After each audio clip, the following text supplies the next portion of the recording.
Right, welcome everybody. I'm your host Iman. This is Purposeful Patriarchs YouTube channel, where we look into how we can build and unite families, and we look at the breakdown of the families through historical documentation, reports, statistics, the Bible, men and women's experiences, to try and find the truth so that we can move forward, so that communities and people and the world can be healed.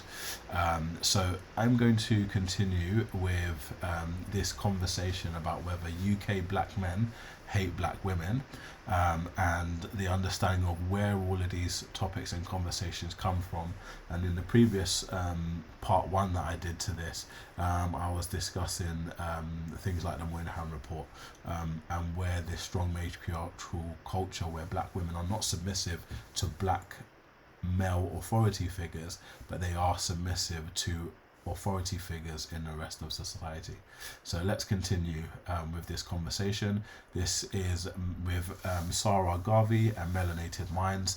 If you are watching this video, one of the things I would encourage you to do is pop over to their YouTube channel, watch it for yourself, and then also don't watch it for yourself necessarily. You might not have the time, but give them a like on this video so that other people can see this content.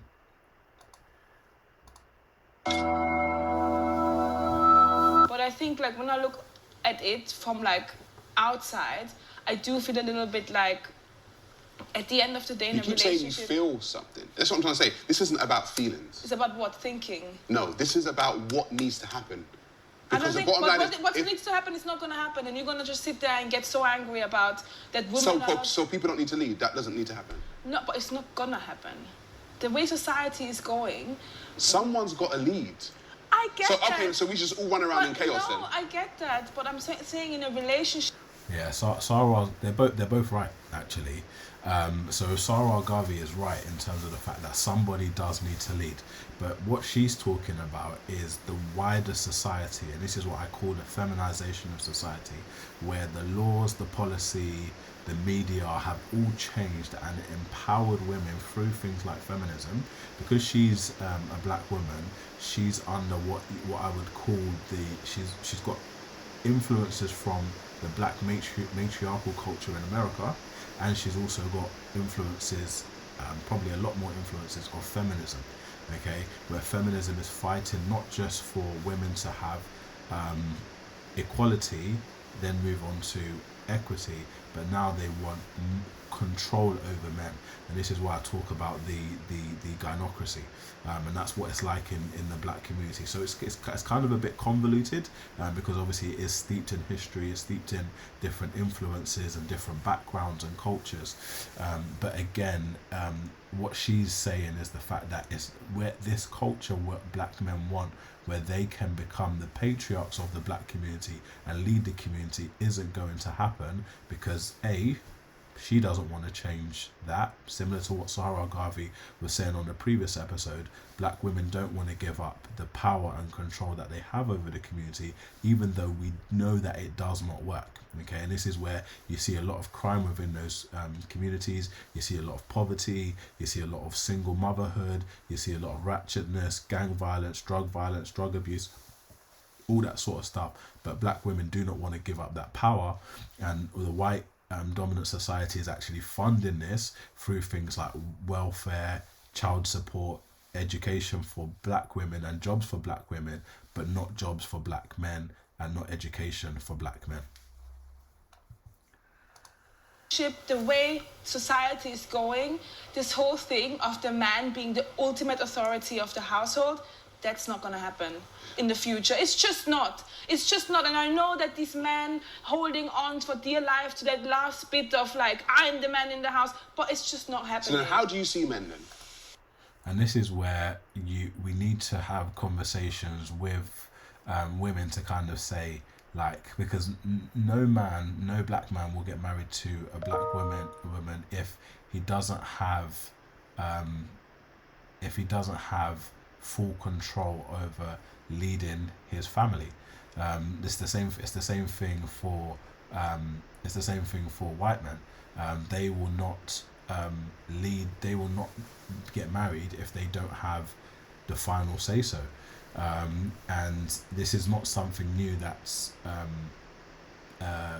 this is not something new to the black community in terms of these discussions, but this is how it needs to work, which will continue to hold back the progress of black people.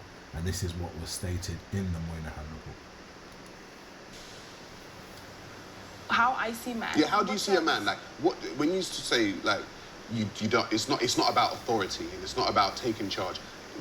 If you get into another relationship with a man, how do you see that relationship? I think some 50-50 partnership. Well, how I see my relationship, it is that everybody has their area of skill set and the area of like things that they're good at, or things that they're more knowledgeable about, or things that they have more a tendency about, on like being good at.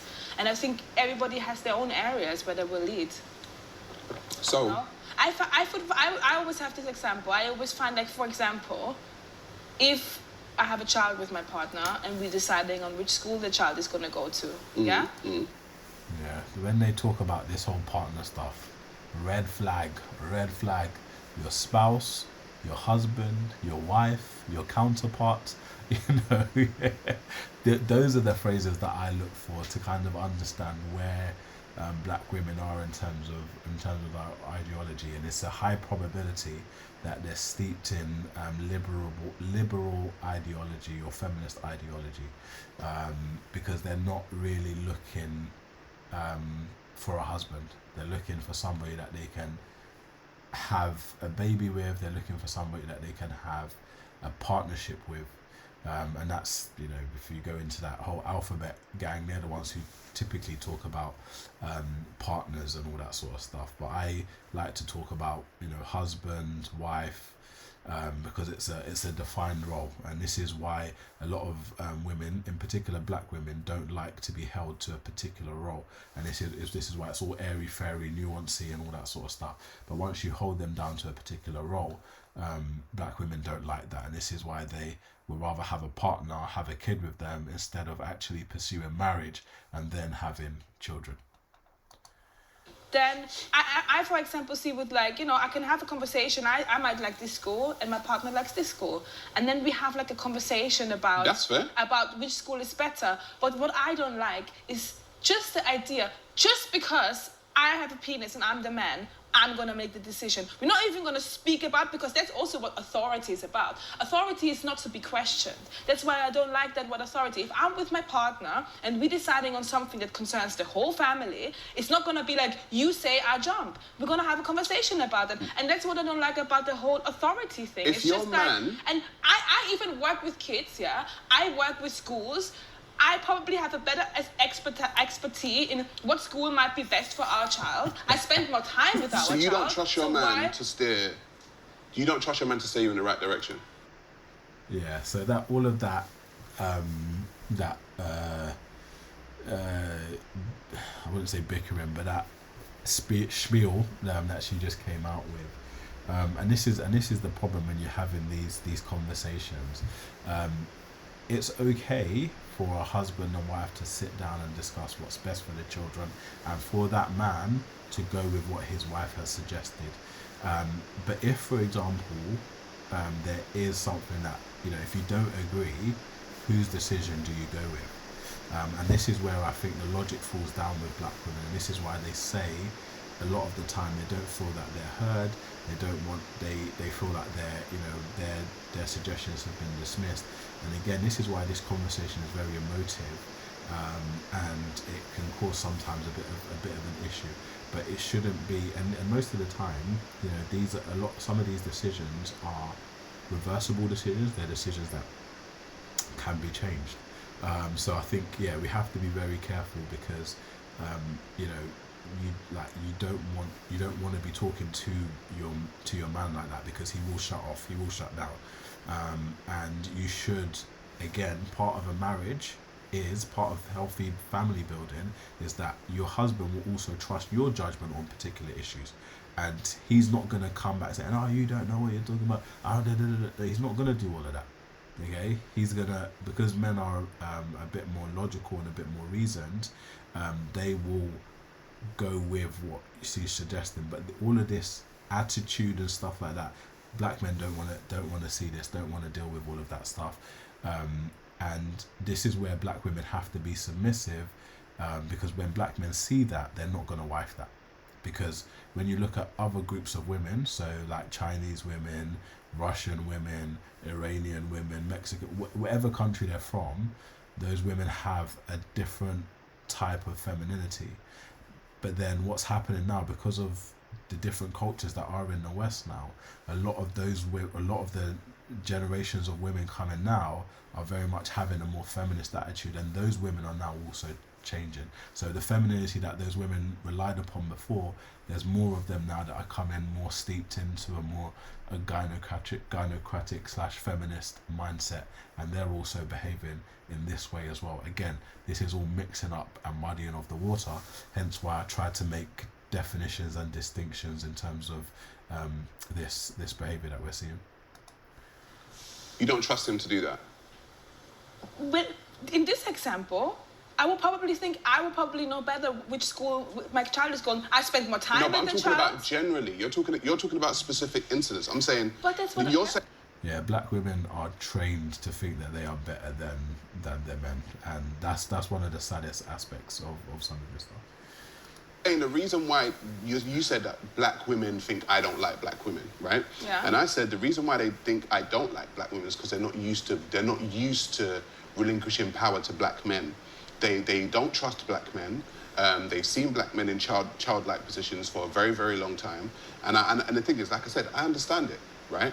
What I'm saying is that somebody needs to steer the ship. The Chinese man.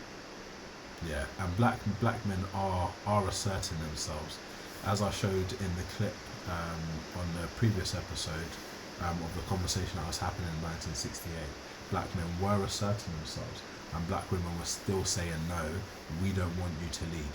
We do not want you to lead. And it's the same conversation that, because I think this video was done 2 years ago, in 2024, 2025, 2026, you go back to 2010, you go back to the early 2000s, black women are still not relinquishing that control, and this is why there is even more chaos within the black community now. And I mentioned the fact that when it comes to their reproductive rights, in terms of the single motherhood, black women do not want to control that in terms of stop having children outside of wedlock, which is not helping the building of the black community when it comes to wealth, education, and the well-being of children and their counterparts. Man steers the ship for China. The Russian man steers the ship for Russia. The Arab man steers the ship for the Arabs. The Indian man steers the ship for Indians. All of a sudden, and even on the continent of Africa, right?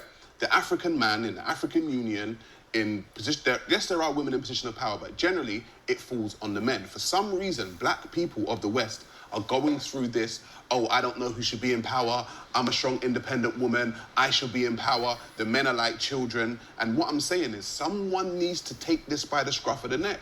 And a lot of people are not going to like it. And I understand. Yeah, a lot of people are not going to like it. And this is why I'm creating content on this channel, to bring clarity to the historical issues that are affecting black people from this context. All this stuff comes from somewhere. We have to look into the history. We have to look into the literature, the media, to actually try and make sense of everything what's going on. Because I grew up thinking the reason why the black community is the way it is because of fatherlessness.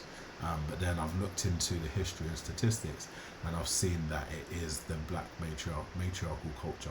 And we're not blaming black women for the cause, but we are blaming black women for the effects that they refuse to change. Because even if we can't affect the system of white supremacy that we're under, we can still build families. Because when Nigerians come over to the West, when Ghanaians come over to the West, when Ivorians come over to the West, because they practice marriage and practice family building structures, they are able to excel and do well with education, with wealth, because they are making sure that they're carrying on their tradition of building families. But black people in the West who don't practice marriage, who don't practice family building, they're always going to continually be stuck in this cycle, in this tangle of pathology, as Kenneth Clark puts it in his book, The Dark Ghetto. So yeah, let's continue, and this is the answers that I'm trying to provide as we continue this conversation. Understand why people I don't like necessarily think that. I think it's more of a thing like that we need to sit down and we need to come to a common ground rather than just somebody like just completely leaving off. All right, so what do you think should happen? I think what should happen is that instead of black men and black women arguing about who's in power, you really just like kind of find somebody you mentally align with and then work it out like as a team, you know? I just feel like that. And that's the thing, she's right, it should be a team. But what are the things that historically black women have said about themselves? They want to be a strong black woman. They want to be, they can do all bad by themselves. See, I don't need a man. How? There's nothing that comes out of the rhetoric of black women, okay, that shows that they want to build families, okay? And this is why I put the heat on them, because black men do want to build families. That's why over 56% of them in America do not engage in single mother-led communities, okay? Black men are not the ones destroying the black community, it's the black women, okay? The majority of black men are single and childless. 54 or 56% of them are in the middle class, so they're earning enough to lead a family, okay? But it's black women who are talking about this mental alignment and all that sort of stuff, but again, they're not behaving like they want to be part of the team, because once you become a mother, you're always a mother, and therefore your marriage options become significantly lower, because a man who has kept himself together, who's practiced not sleeping around, not sinning against God with fornication and bringing babies into the world, because that's the culture, that is the black matriarchal culture. And shout out to this lady, Melanated Minds. She's single and childless, so she's not part of those matriarchal women who are simply having babies, okay? Because black women are rewarded for having babies, and we'll discuss that in the welfare episode. Again, the tangle of pathology is so deep and so reinforced over many generations. But yeah, this is such a powerful episode. But yeah, go over to Sarah's channel, Melanated Minds UK. I'm going to be reviewing a lot of their videos, because again, as I've said, like the black matriarchal culture that is in America is also over here. And because I look at things from a Christian perspective as well, I see the spiritual implications of these, because this thing has been happening for generations now, for decades and centuries, and we need to come out of this and do and live as how God wants us to live, which is what most societies across the world are practicing, which is one man, one woman for life, for the betterment of themselves, their children, community, and the wider society. And black women need to get on board with this. They're not going to be happy with it, but they need to be teaching the next generation not to follow the culture of single motherhood or baby mamas. So yeah, thank you very much for joining me again. I'm your host Eman. This is Purposeful Patriarchs.